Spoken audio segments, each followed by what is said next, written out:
Au nom du Père, du Fils et du Saint-Esprit. Amen.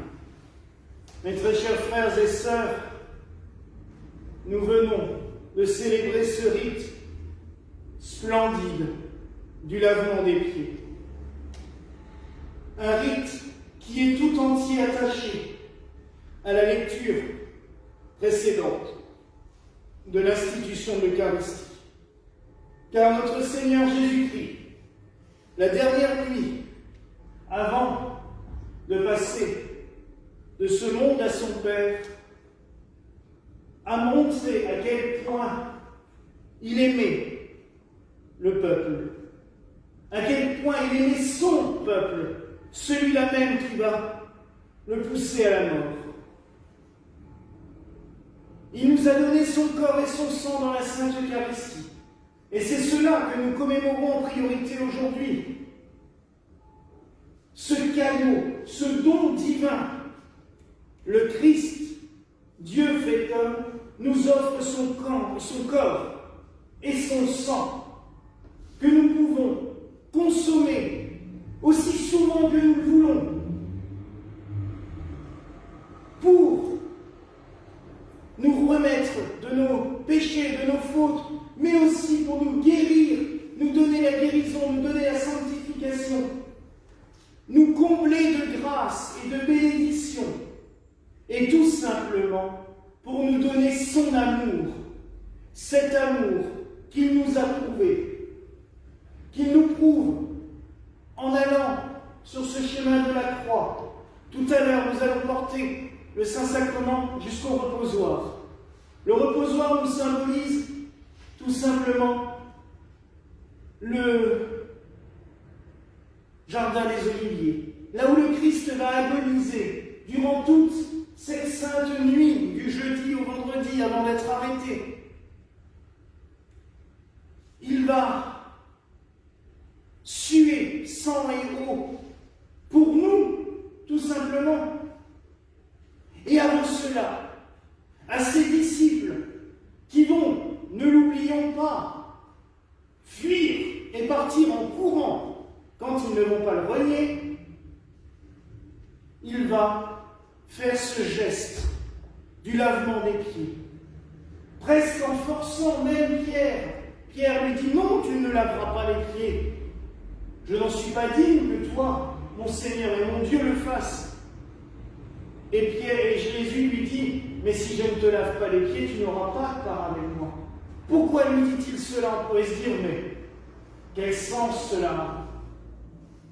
Tout simplement, si le Seigneur ne lave pas les pieds de Pierre,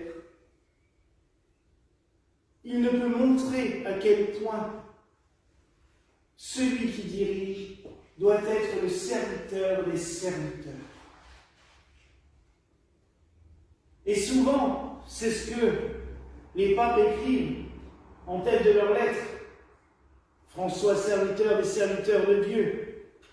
L'évêque aussi est serviteur de Dieu, et c'est pour cela qu'il fait le lavement des pieds. Alors aujourd'hui, j'ai de la chance, malgré la catastrophe, on a quand même réussi à sauver un prêtre. D'habitude, ils sont quand même un peu plus nombreux, mais là, on en a eu un ce soir. Et le frère Antoine, qui se prépare à devenir prêtre. Donc, mémorise bien toutes ces paroles, hein, parce que... Mais comme je suis quelqu'un qui tient à ce rite envers et contre tout, quand il n'y a pas de prêtre ou de religieux, ben c'est les fidèles qui passent. Et il y a eu des années où on était peu de fidèles, mais on s'est tous assis là, et je l'ai fait à chacun. Pourquoi est-ce que c'est tellement important? Tout simplement parce que c'est le signe du service. Le prêtre n'est pas juste là pour célébrer la messe, il est là pour être serviteur, pour se donner tout entier à sa communauté. Et l'évêque encore plus à ses prêtres, à ses fidèles. Pas juste pour faire de la parade. Alors oui, on a des beaux uniformes. Ah, c'est chouette. Mais c'est pas ça que fait le prêtre. C'est ce qu'il a là.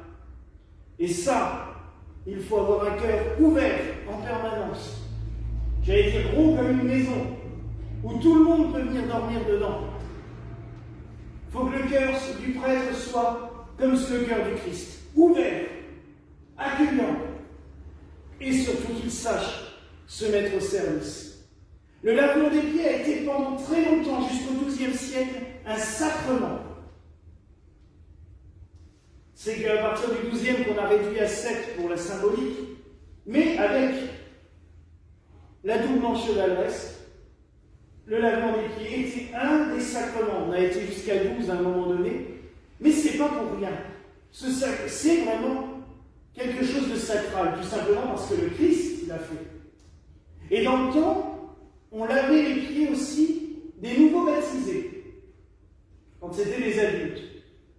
L'évêque, à l'époque c'était l'évêque qui célébrait le lavement des pieds, lavait les pieds des nouveaux baptisés pour montrer qu'il les accueillait et qu'il était leur serviteur.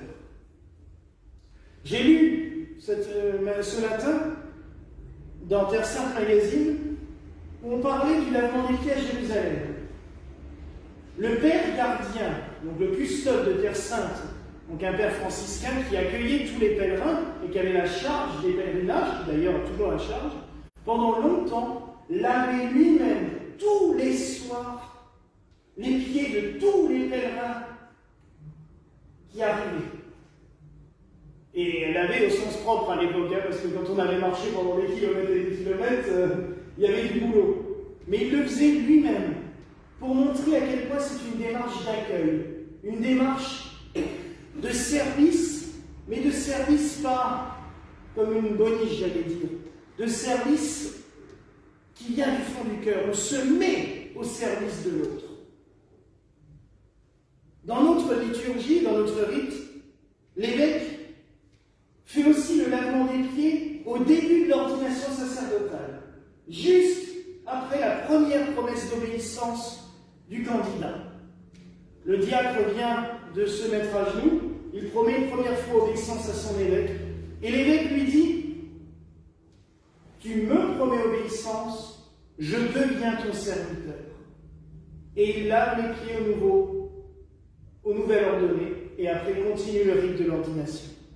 C'est quelque chose de fantastique, car cela nous rappelle sans cesse la symbolique de ce geste, la force et la puissance de ce geste. Je terminerai pour parler du lavement des pieds parce que c'est vraiment un rite que j'aime.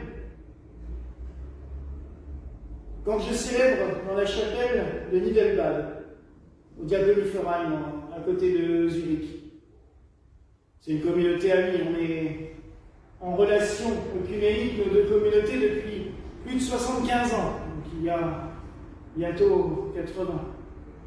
Et dans leur chapelle de communauté, au fond du chœur, il y a la chapelle des frères, justement. Et ils sont tous assis, en demi-cercle, autour d'une fontaine en cuivre et pierre, qui symbolise le Christ lavant les pieds des disciples. Pour se rappeler que leur rôle primordial et prioritaire est le service des pauvres, le service de ceux qui ont besoin d'aide, être toujours au service des autres. Alors, ce soir, je m'adresse à mes frères qui sont là, à mes frères prêtres qui sont un peu partout, Zurich, la Belgique, l'Allemagne, la France. Soyons au service. Ne lâchons jamais cela. On n'est pas prêtre pour nous, on n'est pas prêtre pour célébrer dans nos salons, nos salles à manger, on est prêtre pour servir les fidèles, être près d'eux. Dès qu'il y a besoin, il faut qu'on soit là. C'est vraiment cela que le Christ nous a montré. Si notre Dieu, fait homme, a fait ce geste, c'est pour nous montrer que nous devons le faire. Et nous ne devons pas juste contempler ce geste en disant « c'est bien ce qu'il a fait, hein !» et après se gausser avec des beaux uniformes. Non. L'uniforme, c'est bien, c'est pour le service de Dieu. Rien n'est trop beau pour Dieu. Et pour célébrer la Sainte Eucharistie. Comme disait mon ami Père Patrick Scheiner, si déjà on croit que Dieu est présent sur l'autel, il faut le montrer aux gens. Sinon, ça ne sert à rien. Et Dieu sait qu'il a raison.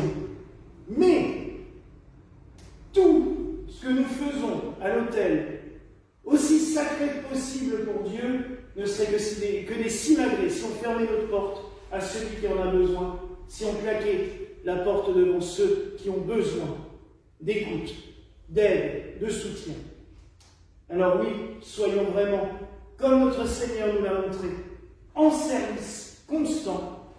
Supplions-le de nous assister, de nous aider. Et puisons, et ça c'est pour nous toutes et tous, puisons sans cesse nos forces dans la Sainte Eucharistie, dans la communion, au corps et au sang du Christ, car c'est vraiment le cadeau le plus merveilleux qu'il nous a fait. Et c'est tout entier le mystère de la croix qui se renouvelle sur l'autel. Supplions le Seigneur de se donner encore et sans cesse à nous en nourriture, pour que nous ayons la force de le servir lui et de servir tous ceux et celles qui se présentent à nous, car n'oublions jamais que dans chaque personne qui se présente à nous, c'est le Christ lui-même qui vient à notre rencontre. Voilà la grâce que je nous souhaite en ce soir au nom du Père, du Fils et du Saint-Esprit. Amen. Et que la paix du Seigneur soit toujours avec vous. Et avec